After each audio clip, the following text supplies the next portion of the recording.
नमस्कार दर्शकों, बहुत बहुत स्वागत है आपका हमारे खास कार्यक्रम अक्षय ऊर्जा में। मैं हूं अर्चना तिवारी। देश लगातार विकास की ओर अग्रसर है और अगर विकास की रफ्तार को बनाए रखना है तो ऊर्जा की आपूर्ति भी सुनिश्चित करनी होगी। यही वजह है कि सरकार लगातार अक्षय ऊर्जा के स्रोतों का विकास और उसके प्रचार प्रसार में जुटी हुई है।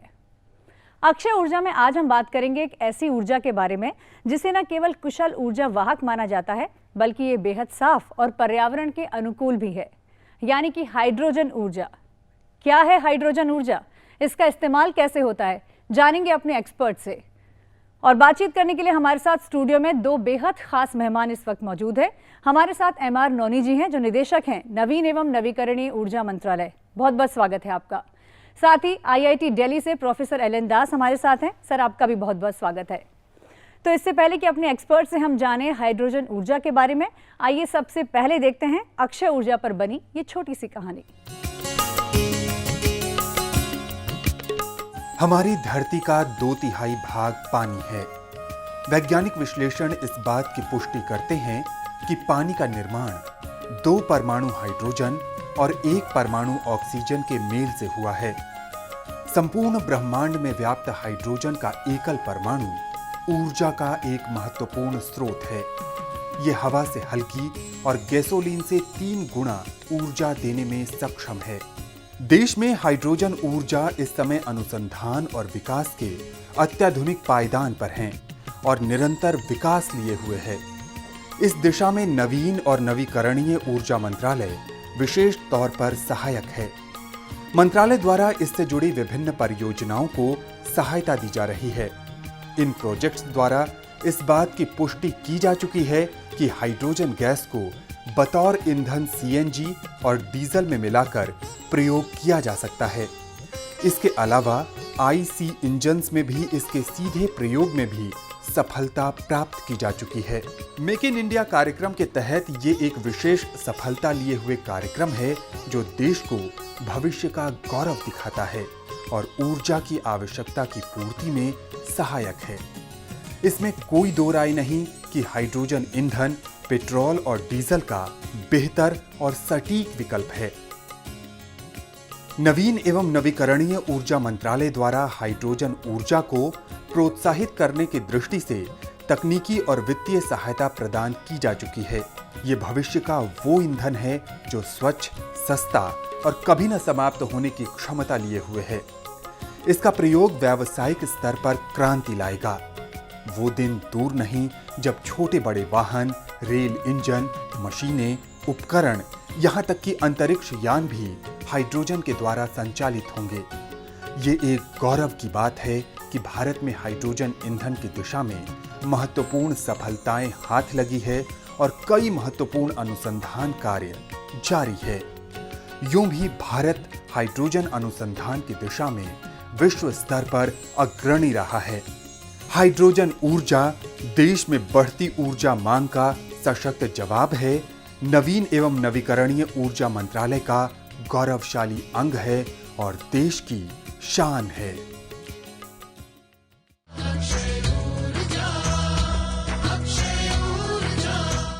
तो अक्षय ऊर्जा में आज हम बात कर रहे हैं हाइड्रोजन एनर्जी के बारे में। क्या है हाइड्रोजन एनर्जी, आइए जानते हैं अपने एक्सपर्ट से। नौनी सर, पहला सवाल आपसे है कि ऊर्जा के नवीकरणीय स्रोत चाहे पवन ऊर्जा हो, सौर ऊर्जा हो या जैव ऊर्जा हो, इनके बारे में तो बहुत चर्चाएं हमने सुनी हैं, लेकिन हाइड्रोजन एनर्जी के बारे में लोगों को ज़्यादा जानकारी नहीं है।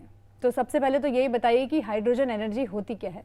हाइड्रोजन ऊर्जा को ऊर्जा सुरक्षा की से जोड़कर हमें देखना होगा।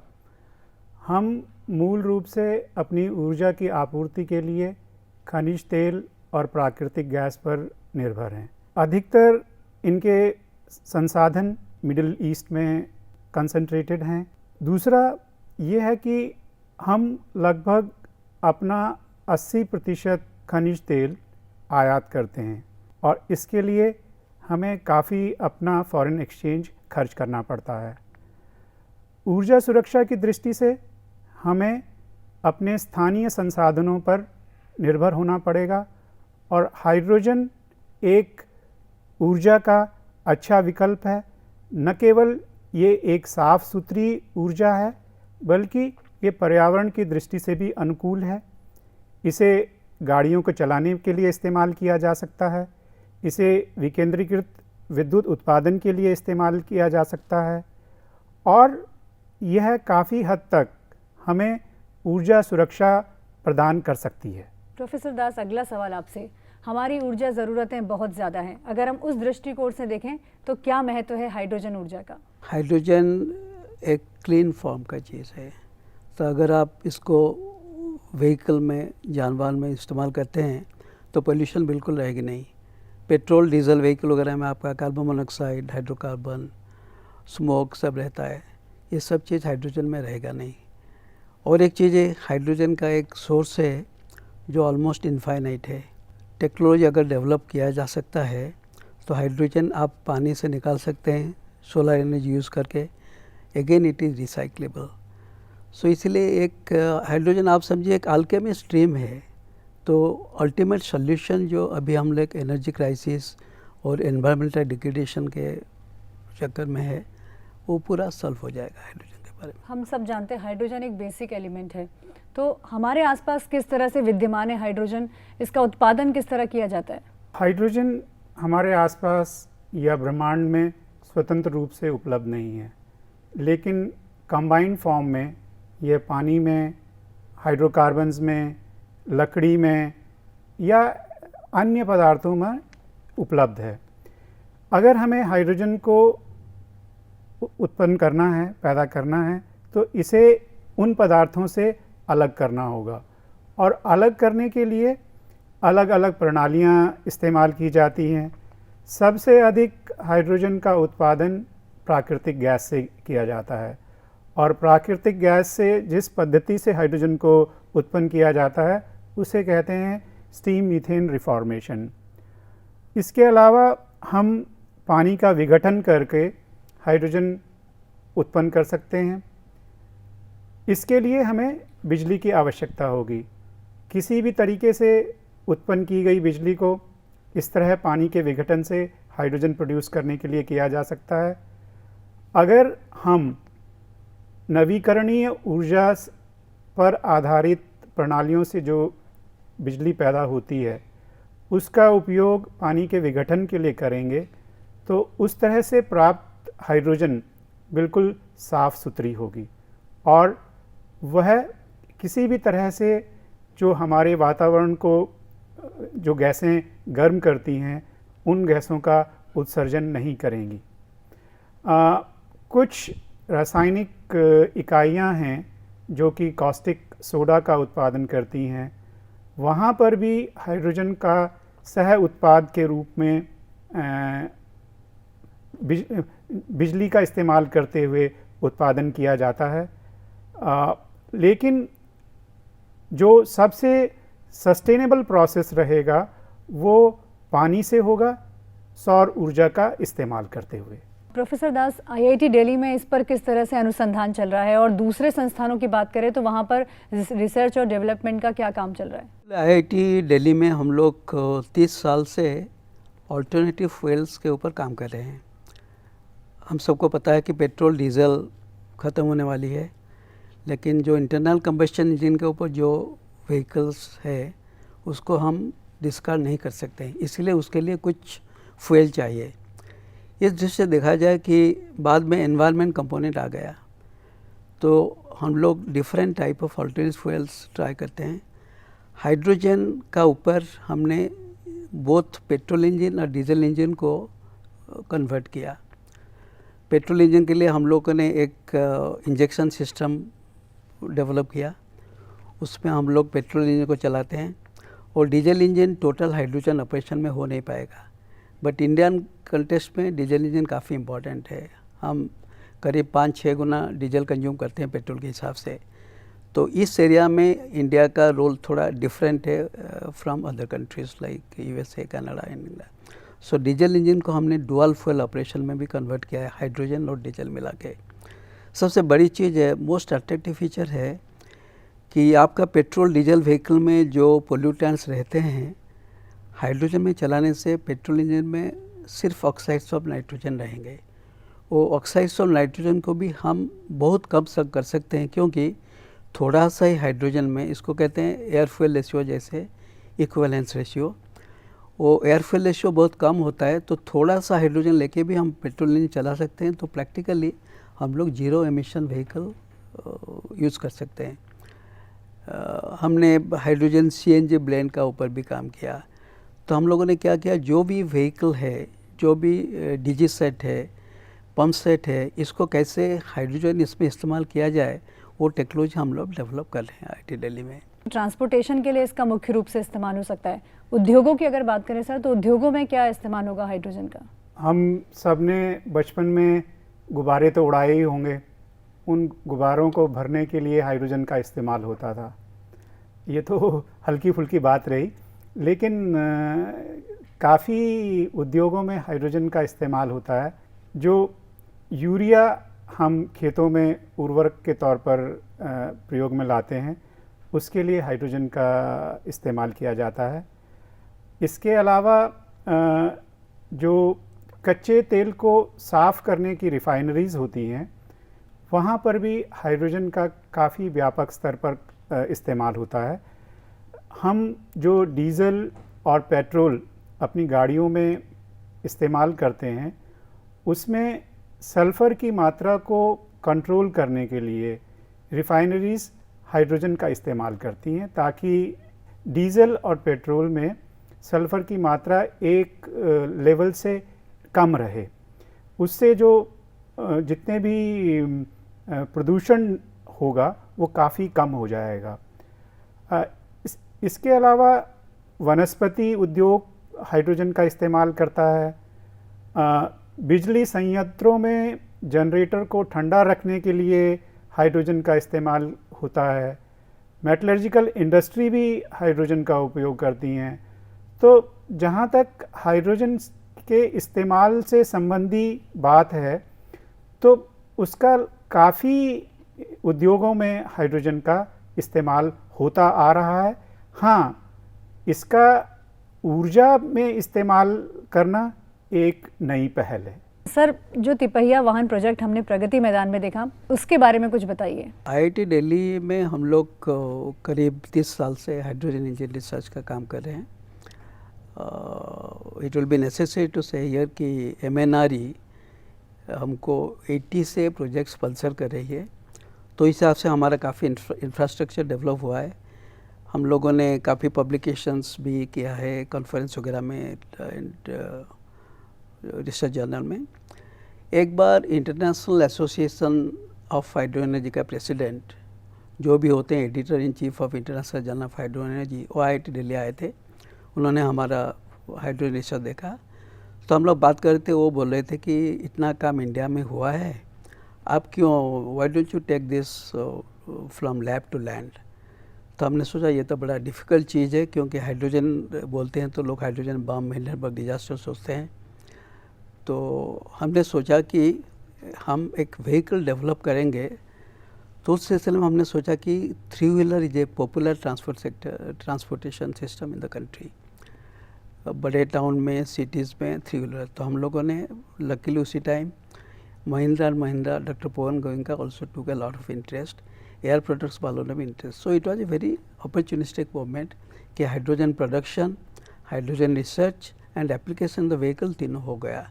एंड यूनिडो को हमने एक प्रोजेक्ट के लिए अप्लाई किया था। After out of 20 project they selected our project, तो यूनिडो का फंडिंग हुआ। तो by the combined effect of all of us, हमने लैब में हाइड्रोजन इंजन को डेवलप किया, उसको महिंद्रा में सिस्टम में उसको इंस्टॉल किया, फिर व्हीकल में हुआ। Then we inaugurated that in Pragati Maidan. तो तब से जनवरी 12 से प्रगति मैदान में वो चल रही है। सर, सरकार किस तरह से प्रयास कर रही है हाइड्रोजन के विकास के लिए, इसके प्रचार प्रसार के लिए? नवीन और नवीकरणीय ऊर्जा मंत्रालय लगभग पिछले 2 दशक से R&D प्रोजेक्ट्स को फाइनेंशियल सपोर्ट देता आ रहा है। जो शैक्षणिक संस्थान हैं, उन्हें लगभग 100% तक वित्तीय सहायता दी जाती है। हम उद्योगों को भी R&D प्रोजेक्ट्स के लिए वित्तीय सहायता देते हैं। ये लगभग प्रोजेक्ट कॉस्ट के 50% तक सीमित रखी जाती है। हमारा मुख्य उद्देश्य है कि एजुकेशनल इंस्टीट्यूशन और इंडस्ट्री को दोनों को एक कॉमन प्लेटफॉर्म पे लाएं, ताकि जो कुछ भी कल टेक्नोलॉजी हम विकसित करते हैं उसको हम बाज़ार तक ले जा सकें, वो सिर्फ एक लेबोरेटरी तक कन्फाइन ना रहे। इस ऑब्जेक्टिव को पाने के लिए मिनिस्ट्री काफ़ी ज़्यादा प्रयासरत है। सर, हाइड्रोजन को एक ज्वलनशील गैस माना जाता है, तो क्या सावधानियां इसके इस्तेमाल में बरतनी चाहिए? सपोज फ्लोर में पेट्रोल स्पिल होके पड़ा हुआ है, तो आपका दिमाग में रहेगा कि ये पेट्रोल जब तक इवापोरेट नहीं होता है देयर इज ए थ्रेट। लेकिन हाइड्रोजन अगर लीक करता है because of its diffusivity, within seconds this will go to incombustible proportion, तो उस हिसाब से हाइड्रोजन सेफ है। सेकेंड थिंग, रेडिएशन हज़ार हाइड्रोजन फ्लेम का बिल्कुल है नहीं, whereas petrol and diesel flame का रेडिएशन हज़ार से है। तो इस हिसाब से hydrogen is like a temperamental fuel, उसको थोड़ा अलग तरीके से हैंडल करना पड़ेगा। पेट्रोल डीजल जैसे रेगुलरली हैंडल ना करके उसका जो प्रॉपर्टी हैंडल आप करेंगे तो आप उसका सब एडवांटेज मिलेगा। काफ़ी महत्वपूर्ण जानकारियां हाइड्रोजन एनर्जी के बारे में हमने हासिल की है, लेकिन यहाँ रुकेंगे एक छोटे से ब्रेक के लिए। आप कहीं मत जाइएगा, बहुत सी जानकारियां अभी आपको देना बाकी है, हम जल्द ही लौटते हैं।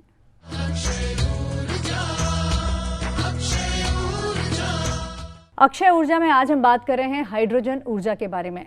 वैसे अक्षय ऊर्जा के जरिए लोगों में काफ़ी जागरूकता फैली है और लोग अब अक्षय ऊर्जा का इस्तेमाल भी कर रहे हैं और इसके बारे में जानना भी चाहते हैं। आइए देखते हैं इसकी सफलता की कहानी।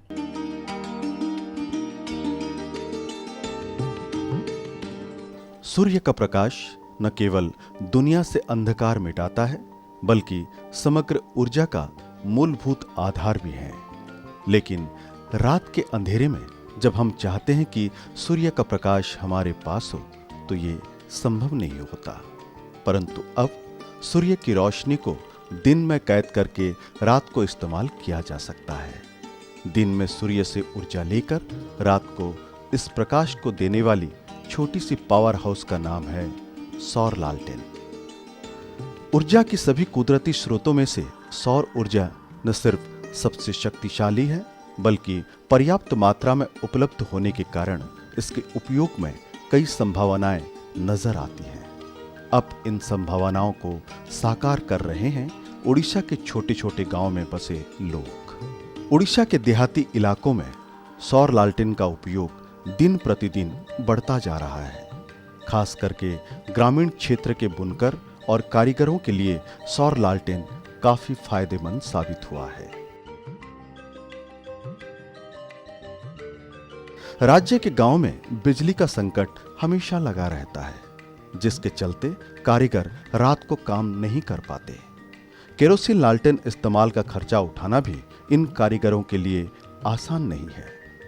काम करने की इच्छा होते हुए भी बिजली की व्यवस्था न होने के कारण शाम ढलते ही ये कारीगर बिस्तर ढूंढते हैं। लेकिन अब उनकी दिनचर्या में काफी बदलाव आया है। राज्य के बयन उद्योग मंत्रालय की तरफ से बुनकरों को सौर लालटेन दिया गया है। उसी प्रकार हस्तशिल्प विभाग ने विभिन्न कारीगरों के लिए सौर लालटेन उपलब्ध कराया है। अब बुनकर और कारीगरों के लिए रात में काम न कर पाने का अफसोस नहीं रहा। मेरा नाम विजय कुमार बेहरा, हमारा गांव का नाम गोपालपुर। मैं बुनाई का काम किया।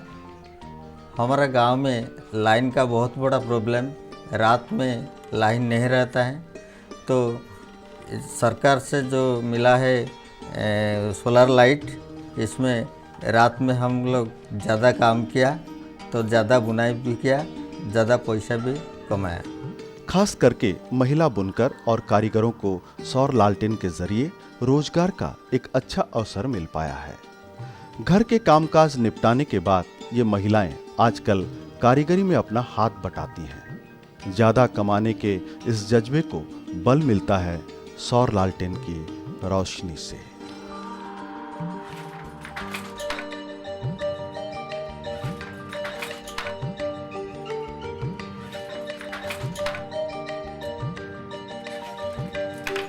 ये है ओडिशा के जाजपुर जिले का गोपालपुर गांव। प्रथम खंडी ग्राम पंचायत का ये गांव बुनकरों के गांव के नाम से जाना जाता है। रेशम से साड़ियां बुनने में गोपालपुर गांव वालों की एक अलग ही पहचान है। महिलाओं के सहयोग के बिना ये पहचान और नाम कमाना मुमकिन नहीं होता। कपड़े बुनना गोपालपुर गांव वालों की पारंपरिक पेशा है, अतः इस कार्य में महिलाओं की भागीदारी स्वाभाविक है। गांव के इन कम ऊंचाई वाले घरों में दिन में भी रोशनी की जरूरत पड़ती है, लेकिन बार बार पावर कट लोगों के काम में अड़चन पैदा करती है। इस समस्या के समाधान के लिए गोपालपुर के लोगों को सौर लालटेनें मुहैया कराई गई है। फुर्सत मिलते ही कपड़ा बुनने में जुट जाती इन महिलाओं के लिए सौर लालटेन काफी उपयुक्त सिद्ध हुई है।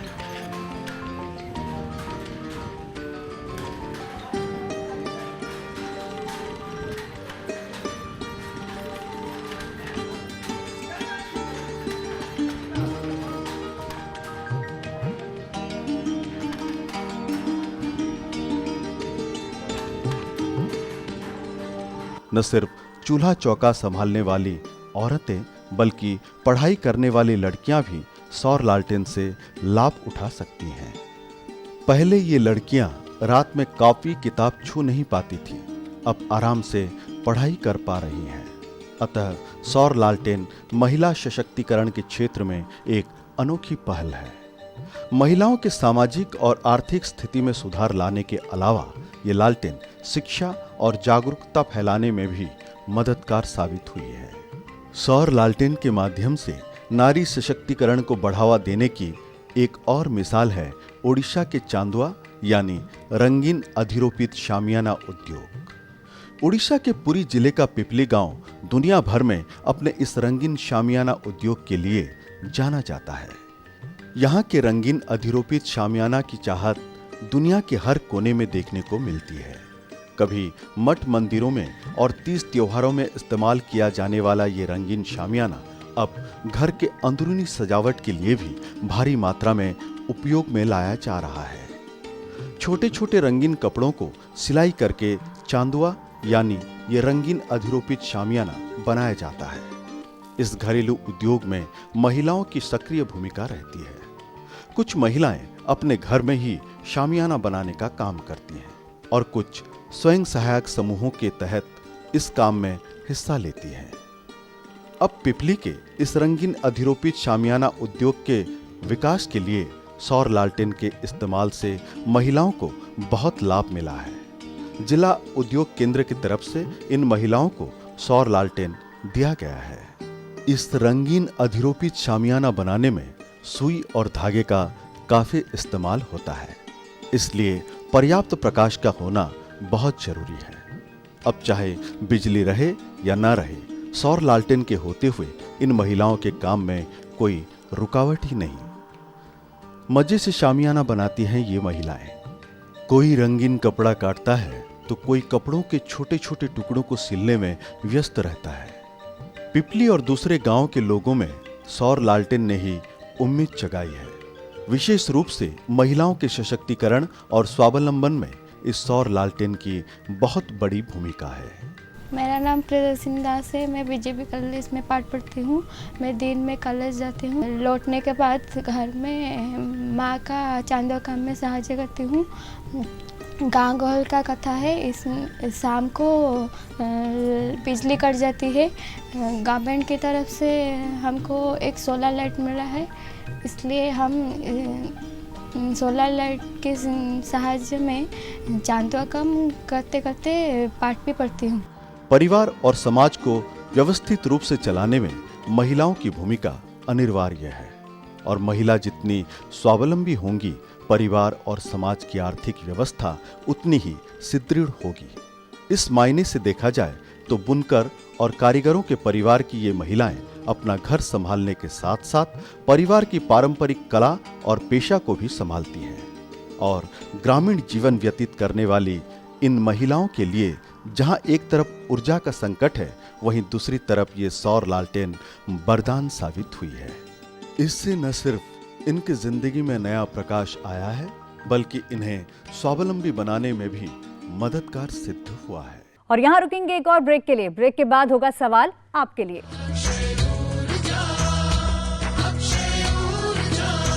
अक्षय ऊर्जा में आज हमने बात की हाइड्रोजन एनर्जी के बारे में और अब बारी है आपकी। आपको हमारे एक आसान से सवाल का जवाब देना है। हमारा सवाल है कि हाइड्रोजन आधारित तिपहिया वाहन कहाँ प्रयोग में लाए जा रहे हैं और आप इस सवाल का जवाब दे सकते हैं। हमारा पता है अक्षय ऊर्जा, कमरा नंबर 622, दूरदर्शन भवन, टावर बी, मंडी हाउस, कोपरनिकस मार्ग, नई दिल्ली 110001 और आप हमें ईमेल भी कर सकते हैं। हमारा ईमेल एड्रेस है akshayurja.dd@gmail.com। तो अक्षय ऊर्जा के बारे में काफ़ी महत्वपूर्ण जानकारियां हमने अपने खास मेहमानों से हासिल की। आप दोनों का बहुत बहुत धन्यवाद स्टूडियो में आने के लिए और दर्शकों को हाइड्रोजन एनर्जी के बारे में इतनी अच्छी जानकारियां देने के लिए। तो अक्षय ऊर्जा में आज का सफर बस इतना ही। हर शनिवार सुबह 8:30 बजे देखना ना भूलिए अक्षय ऊर्जा। नमस्कार।